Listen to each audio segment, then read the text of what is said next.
17th century में जो चिक्का देवराज वोडेयार था, सेकंड वोडेयार, वो 400 लिंगायत प्रीस्ट जो स्वामी रहते हैं उनका नरसंहार करा, उनका कत्लेआम करा 400 लोगों का।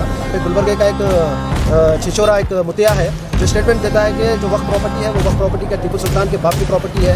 क्या ये कर्नाटक में जब मराठा की जंग फौज आकर जब अटैक करती थी, कई सारे माओ बहनों को उठा के लेके जाते थे, उनका यौन शोषण किया जाता था, उनके घरों को लूटा जाता था। जब कौन प्रोटेक्ट करते थे यहाँ के?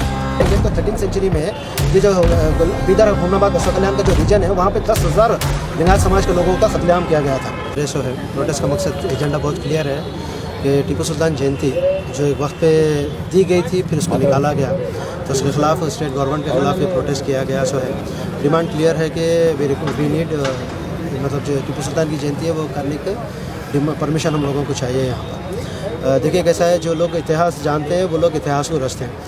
ये जो टीपू सुल्तान रहमतुल्लाह अलैह के ऊपर जो एलिगेशंस लगाते हैं मैस्कर करे, खून खराबा करे, हिंदू समाज के लोगों को कई सारा कत्लेआम करे, उस वजह से इनको एक नेगेटिव विलन रोल की तरह जो पेश किया जा रहा। देखिए सबसे पहले इम्पॉर्टेंट है कि जो लोग एलिगेशन लगा रहे हैं वो लोग को इतिहास के बारे में नहीं पता।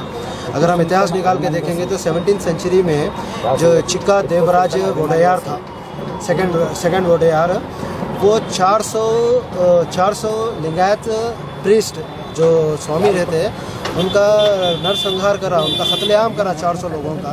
वजह यह था कि वो टैक्सेशन इशू करा था एग्रीकल्चर के ऊपर। तो जो लिंगायत के जो 400 स्वामी थे, पुजारी थे, वो लोग किसानों के सपोर्ट में, किसानों के समर्थन में प्रोटेस्ट किए थे। उस प्रोटेस्ट के ख़िलाफ़ वो मीटिंग में पूरे लिंगायत समाज के 400 स्वामियों को बुला के पूरे 400 स्वामियों का नरसंहार करा, सबका कत्लेआम कर दिया।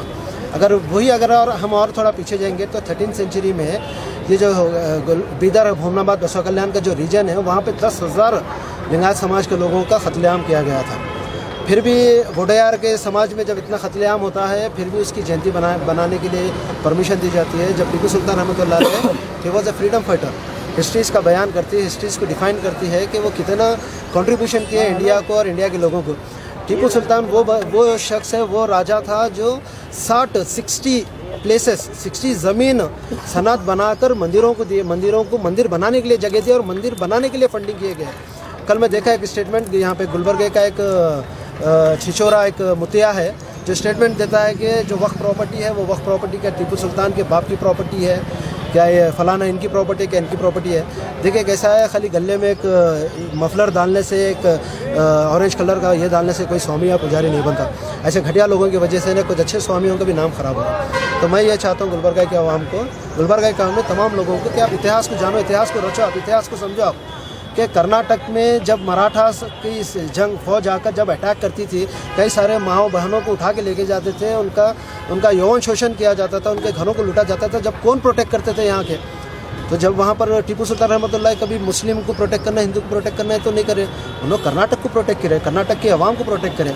तो ऐसे कई सारे इनके कंट्रीब्यूशन है जिसे हमें जानना बहुत ज़रूरी है। मैं रिक्वेस्ट करता हूँ सिद्धरामैया साहब से एंड स्टेट गवर्नमेंट से कि हम लोगों को इस टीपू सुल्तान रहमतुल्लाह की जयंती बनाने की परमिशन, ಜಯಂತಿಯನ್ನು ಆಚರಣೆ ಮಾಡಲು ಅವಕಾಶ ನೀಡ್ತಾ ಇಲ್ಲ. ಯಾವ ಕಾರಣಕ್ಕಾಗಿ ನೀಡ್ತಾ ಇಲ್ಲ ಅಂತ ಹೇಳಿ ಇನ್ನೂವರೆಗೂ ಗೊತ್ತಾಗ್ತಾ ಇಲ್ಲ. ಯಾಕಂತಂದ್ರೆ ಇಂಥ ಒಬ್ಬ ಒಳ್ಳೆ ವ್ಯಕ್ತಿ, ಕ್ರಾಂತಿಕಾರಿ, ಸ್ವತಂತ್ರ ಹೋರಾಟಗಳಲ್ಲಿ ಮೂಲಭೂತ ಕಾರಣವಾಗಿರುವಂತಹ ಹಜರತ್ ಟಿಪ್ಪು ಸುಲ್ತಾನ್ ಅವರು ತನ್ನ ಮಕ್ಕಳನ್ನು ತ್ಯಾಗ ಮಾಡಿದ್ರು, ತನ್ನ ಸಂಸಾರವನ್ನು, ತನ್ನ ರಾಜ್ಯದ ಎಲ್ಲಾ ಆಡಳಿತದ ದುಡ್ಡು, ತನ್ನ ಆಸ್ತಿ ಪಾಸ್ತಿ ಎಲ್ಲಾನು ಮಾರಾಟ ಮಾಡಿಕೊಂಡು ಹಜರತ್ ಟಿಪ್ಪು ಸುಲ್ತಾನ್ ಅವರು ತನ್ನ ಸ್ವಾತಂತ್ರ್ಯಕ್ಕಾಗಿ ಹೋರಾಟ ಮಾಡಿರುವಂತ ಅವರಿಗೆ ಜಯಂತಿ ಮಾಡಲು ಅನುಮತಿ ನೀಡ್ತಾ ಇಲ್ಲ.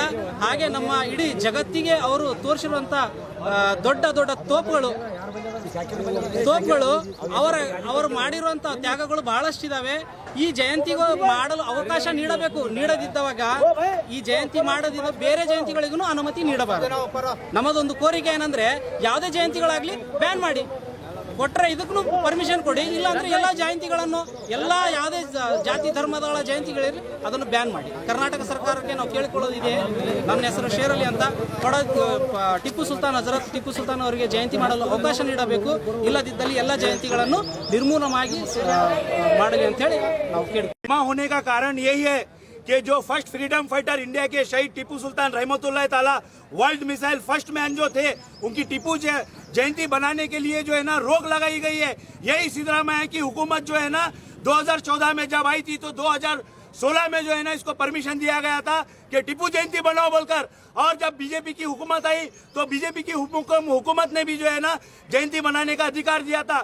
फिर वापस से जब कांग्रेस की गवर्नमेंट आई तो इस अधिकार को छीन लिया गया है। कहाँ गए वो जो नेता जो मुस्लिम के जो बात करते हैं, इलेक्शन आता है तो शहीद टीपू सुल्तान रहमतुल्लाह ताला की कलर की टोपी पहनकर हाथ में तलवार लेकर हम टीपू साहब का जो है ना सम्मान करते हैं बोलकर वोट की भीख मांगते हैं।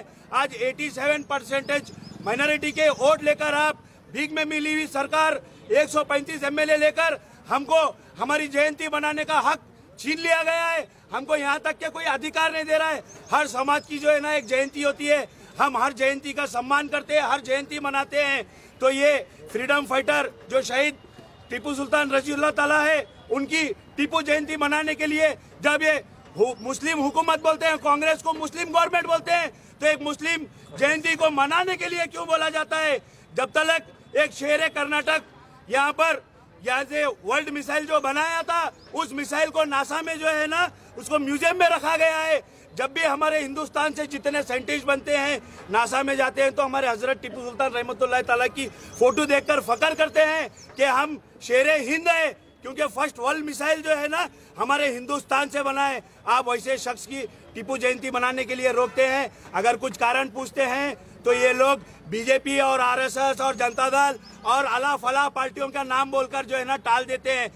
ಮಾತನ್ನ ಈ ಸಂದರ್ಭದಲ್ಲಿ ಹೇಳ್ತಾ ಇದ್ದೇನೆ, ಈ ಎಚ್ಚರಿಕೆ ಕೊಡ್ತೇನೆ, ಎಚ್ಚರಿಕೆ ಹಗುರವಾಗಿ ಪರಿಗಣನೆ ತೆಗೆದುಕೊಳ್ಳಕ್ಕೆ ಹೋಗಬೇಡ್ರಿ. ಸಿದ್ದರಾಮಯ್ಯನವರೇ, ನೀವು ಸಂವಿಧಾನದ ವಿರೋಧ ಕೆಲಸ ಮಾಡ್ತಾ ಇದ್ದೀರಿ, ಮುಸಲ್ಮಾನರ ವಿರೋಧ ಕೆಲಸ ಮಾಡ್ತಾ ಇದ್ದೀರಿ. ನೀವೇನೇ ಕೆಲಸ ಮಾಡಬೇಕಾದ್ರೂ ಗಮನ ಎಚ್ಚೆತ್ತುಕೊಂಡು ಕೆಲಸ ಮಾಡಬೇಕು. ಇದು ಟಿಪ್ಪು ಸುಲ್ತಾನ್ ಅಂದ್ರೆ ಬರೀ ಮುಸಲ್ಮಾನರಿಗೆ ಅಷ್ಟೇ ಸೀಮಿತ ಅಲ್ಲ. ಇವರು ಹಿಂದುಳಿದವರಿಗೂ SC ಅವರಿಗೂ ST ಅವರಿಗೂ ಆಗಿನ ಸಂದರ್ಭದಲ್ಲಿ ನ್ಯಾಯ ಕೊಡ್ತಕ್ಕಂಥ ಯಾರಾದ್ರೂ ರಾಜ್ಯ ಇದ್ರೆ ಅದು ಹಜರತ್ ಟಿಪ್ಪು ಸುಲ್ತಾನ್ ಅಂತಕ್ಕಂಥ ಮಾತನ್ನ ಈ ಸಂದರ್ಭದಲ್ಲಿ ಹೇಳ್ತಾ ಇದ್ದೇನೆ. ಈ ಸರ್ಕಾರ ಈ ಕೂಡಲೇ ಪರಿಗಣನೆ ತೆಗೆದುಕೊಂಡು ಟಿಪ್ಪು ಜಯಂತಿ ಆಚರಣೆಗೆ ಅನುಮತಿ ಕೊಡಬೇಕಾಗಿ ಮನವಿ ಮಾಡ್ಕೊತೇನೆ. ಮಲ್ಲಿಕಾರ್ಜುನ್ ಗೋಡ್ಲಿ. ಟಿಪ್ಪು ಸುಲ್ತಾನ್ ಅವರ ಜಯಂತಿ ಬಗ್ಗೆದಾಗ ನಾವು ಇಲ್ಲಿ ಕರ್ನಾಟಕ ಸರ್ಕಾರದಿಂದ ನನಗೆ ಏನು ಪರ್ಮಿಷನ್ ಸಿಗ್ತಾ ಇಲ್ಲ, ಅವ್ರ ವಿರುದ್ಧವಾಗಿ ನಾವು ಇನ್ನು ಪ್ರತಿಭಟನೆ ಮಾಡ್ತಾ ಇದ್ದೀವಿ. ಮೊದಲನೇದಾಗಿ ಹೇಳಬೇಕೇನಪ್ಪ ಅಂತಂತಂದ್ರೆ, ಟಿಪ್ಪು ಸುಲ್ತಾನ್ ಅವರು ಯಾವುದೇ ಒಂದು ಜಾತಿಗೆ ಸೀಮಿತವಾಗಿಲ್ಲ.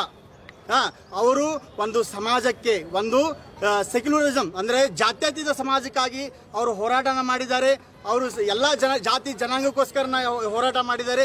ಮೊದಲನೇದಾಗಿ ಇವತ್ತಿನ ಶ್ರೀರಂಗಪಟ್ಟಣದಲ್ಲಿರೋ ರಂಗಮಂದಿರ ಟಿಪ್ಪು ಸುಲ್ತಾನ್ ಅವರು ಏನಂತ ದೇಣಿಗೆ ಕೊಟ್ಟು ಕಟ್ಟಿದಂಥ ಸ್ಥಳ. ಇವತ್ತಿನ KRS ಡ್ಯಾಮ್, ಇವತ್ತಿನ ಕಣ್ಣಾಬಾಡಿ ಅಣೆಕಟ್ಟೆ ಅಂತ ನಾವೇನು ಹೆಮ್ಮೆಯಿಂದ ಹೇಳ್ಕೊತೀವಲ್ಲ, ಅದರ ನೀಲಿ ನಕ್ಷೆ ರೆಡಿ ಮಾಡಿದವರು ಹಜರತ್ ಅಲಿ ಟಿಪ್ಪು ಸುಲ್ತಾನ್ ಅವರು. ಅಂತ ಹೋರಾಟಗಾರರಿಗೆ ನೀವು ಈ ಕರ್ನಾಟಕ ಸರ್ಕಾರದ ಕಾಂಗ್ರೆಸ್ ಗವರ್ಮೆಂಟ್ ನೀವು ಪರ್ಮಿಷನ್ ಕೊಡ್ತಾ ಇಲ್ಲ. ಯಾಕೆ ಕೊಡ್ತಾ ಇಲ್ಲ? ಪ್ರತಿಯೊಂದು ಎಲ್ಲ ಜಾತಿ ಧರ್ಮದವರಿಗೆ ಏನಕ್ಕೆ ನೀವು ಜಯಂತಿ ಮಾಡ್ಲಿಕ್ಕೆ ಪರ್ಮಿಷನ್ ಕೊಟ್ರೆ ಹಜರತ್ ಅಲಿ ಟಿಪ್ಪು ಸುಲ್ತಾನ್ ಅವ್ರಿಗೆ ಯಾಕೆ ಕೊಡ್ತಾ ಇಲ್ಲ ನೀವು? ಇದಕ್ಕಾಗಿ ನಾವು ಅನ್ಕರೆ ನೀವು ಇದೊಂದು ನಾನು ನಿಮಗೆ ಮಾತನ್ನ ಹೇಳಕ್ ಇಷ್ಟಪಡ್ತೀನಿ. ಇವತ್ತಿನ ಈ ಬರುವಂತ ದಿನಗಳಲ್ಲಿ ನೀವು ಜಯಂತಿ ಮಾಡಕ್ಕೆ ನೀವು ಪರ್ಮಿಷನ್ ಕೊಡದೇ ಇದ್ದ ಕಾರಣಕ್ಕೆ ಮುಂದೊಂದು ದಿನ ಈ ಕಲಬುರಗಿ ಜಿಲ್ಲೆ ದೊಡ್ಡ ಪ್ರಮಾಣದಾಗ ನಾವು ಹೋರಾಟ ಮಾಡ್ತೀವಿ. ಹಾಗಾಗಿ ಇದೊಂದೆರಡು ಹೇಳಿ ಮಾತುಗಳು ನಾನು ಮುಗಿಸ್ತೀನಿ. ನನ್ನ ಹೆಸರು ಮಲ್ಲಿಕಾರ್ಜುನ್ ಹೊಸಮನಿ ಅಂತ. ನಾನು ಮೂಲ ನಿವಾಸಿಗಳ ಒಕ್ಕೂಟದ ರಾಜ್ಯಾಧ್ಯಕ್ಷನಾಗಿ ಕೆಲಸ ಮಾಡ್ತಿದ್ದೀನಿ. ಜೈ ಭೀಮ್, ಜೈ ಮೂಲ ನಿವಾಸಿ. 256